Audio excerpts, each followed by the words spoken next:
আজকে ভারতের সঙ্গে দক্ষিণ আফ্রিকার প্রথম টি-20 ম্যাচ ছিল, কিন্তু আপনি ভুল জানেন। আজকে ভারতের সঙ্গে দক্ষিণ আফ্রিকা ছিল না। আজকে ছিল হার্দিক পান্ডিয়ার সঙ্গে দক্ষিণ আফ্রিকার প্রথম টি-20 ম্যাচ। হার্দিক পান্ডিয়া চোট সারিয়ে এসেছেন, পুরো ভারতীয় দলের বোঝাটা নিজের কাঁধে রেখে ভারতীয় দলকে উতরে দিয়েছেন। তবে হ্যাঁ, ভারতীয় বোলাররা আজকে যে কামাল করেছেন, হ্যাটস অফ। হার্দিক পান্ডিয়াকে নিয়ে কোনো প্রশংসাই আমি করলে শেষ হবে না। আজকে হার্দিক পান্ডিয়া যা করলেন, চোট থেকে ফিরে এসে দলে যোগদান করলেন, ফিনিশারের ভূমিকা পালন করলেন, উইকেট নিলেন, আজকে রানটা এখানে পৌঁছাতোই না। 175 রান ভারত তুলল, সেখানে 176 টার্গেট ছিল দক্ষিণ আফ্রিকার, তারা 74 রানেই অল আউট হয়ে গেল। এই রকম ম্যাচ তো আপনি দেখতে চান? সত্যি আজকে হার্দিক পান্ডিয়ার ব্যাটিং দেখতে দেখতে মনে হচ্ছিল আর অন্যরা অন্য পিচে ব্যাট করেছে, শুধু হার্দিক পান্ডিয়া একটা আলাদা পিচে, একেবারে পাটা পিচে সে একের পর এক চালিয়ে গেছে। আসলে হার্দিক পান্ডিয়ার যত ম্যাচ দেখি না, আমার ফেভারিট প্লেয়ার বলে বলছি না, হার্দিক পান্ডিয়ার যত ম্যাচ দেখি খেলা, সেটা ব্যাটিং হোক, বোলিং হোক, ফিল্ডিং হোক, তিনি খুব বেশি স্ট্রাগল করেন না। এটা ভারতীয় দলের জন্য সম্পদ। এই সম্পদই তো আমরা চাই। কথা মতো ভারত টসে হেরে যায়, দক্ষিণ আফ্রিকা টসে জিতে যায়, এবং এই যে কটক, এখানে তো বল ভিজে যাবে রাত্রে, গ্রিপ করতে পারবে না, তো সব জানা। তবে দক্ষিণ আফ্রিকা টসে জিতে সুবিধা করতে পারেনি হার্দিক পান্ডিয়ার কাছে, কিন্তু হেরে গেল দক্ষিণ আফ্রিকা 101 রানে। দক্ষিণ আফ্রিকা 74 রানে অল আউট আর কবে দেখেছেন? লাস্ট কবে দেখেছেন এত কম রানে অল আউট? ভারত স্ট্রাগল করতে করতে করতে করতে হার্দিক পান্ডিয়া পর্যন্ত পৌঁছালো। হার্দিক পান্ডিয়া দারুণ খেলে দিলেন, 175 রানে পৌঁছে গেল ভারত, 101 রানে হেরে গেল দক্ষিণ আফ্রিকা। এ তো স্বপ্নের।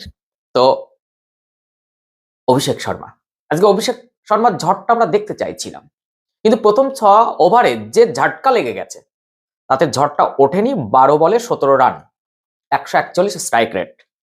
গিল কি সত্যি সুস্থ, পুরোপুরি সুস্থ হয়ে উঠতে পেরেছেন, না তাকে দলে খেলাতেই হবে জানি না। 2 বলে 4 রান। সূর্যকুমার যাদবকে কি মানে, ভারতীয়রা যখন ব্যাট প্যাসে চলে তখন তাকে ক্যাপ্টেন থেকে সরিয়ে দিলে তারা আবার ফর্মে ফিরে যায়, এটা আমরা অনেকের ক্ষেত্রে দেখেছি। তাহলে কি 2026 টি-20 ওয়ার্ল্ড কাপে সূর্যকুমার যাদব ক্যাপ্টেন থাকবেন না? না এই ব্যাট প্যাস নিয়েই, এইভাবে পারফর্ম নিয়েই তিনি শুধু ক্যাপ্টেন্সি করার জন্য দলে থাকবেন? প্রশ্ন থাকলো। কতগুলো ম্যাচে রান করেননি একটুখানি হিসাব কষুন। 11 বলে 12। তিলক ভার্মা স্ট্রাগল করছিলেন, কিন্তু আমরা তিলক ভার্মার 21 বলে 23 দেখেছি, খুব স্লো তিনি খেলেছেন। আজকের এই পিচটা সত্যি হার্দিক পান্ডিয়া ছাড়া কারোর জন্য ছিল না। হার্দিক পান্ডিয়া 28 বলে 59 রান, স্ট্রাইক রেটটা শুনবেন 210, 4টে 6 মারলেন, 6টা 4 মারলেন। তার কাছে কোনো ব্যাপারই মনে হচ্ছিল না।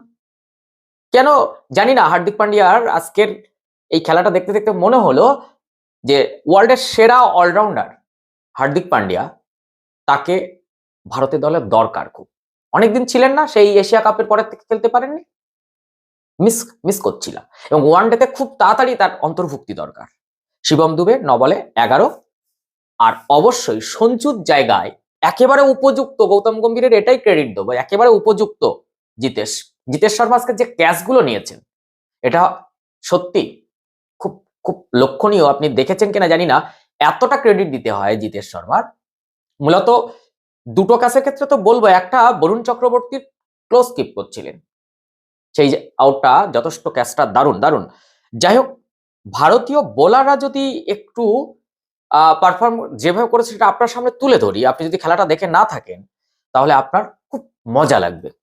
আর্শদীপ সিং মাত্র 2 ওভার সুযোগ পেয়েছেন, 14 রান দিয়ে 2টো উইকেট তুলে নিয়েছেন। জাসপ্রীত বুমরা 3 ওভার সুযোগ পেয়েছেন, 17 রান দিয়ে 2টো উইকেট তুলে নিয়েছেন। বরুণ চক্রবর্তী 3 ওভার সুযোগ পেয়েছেন, একটা মেডেন করেছেন, 19 রান দিয়ে 2 উইকেট তুলে নিয়েছেন। আকসার প্যাটেল বাবু 2 ওভারে 7 রান দিয়ে 2 উইকেট। এটা লক্ষ্য করুন, বাপু 2 ওভারে 7 রান 2 উইকেট। হার্দিক পান্ডিয়া 2 ওভারে 16 রান 1 উইকেট। শিবম দুবে মাত্র 3টে বল করার সুযোগ পেয়েছেন, তাতেই তিনি একটা উইকেট পেয়েছেন।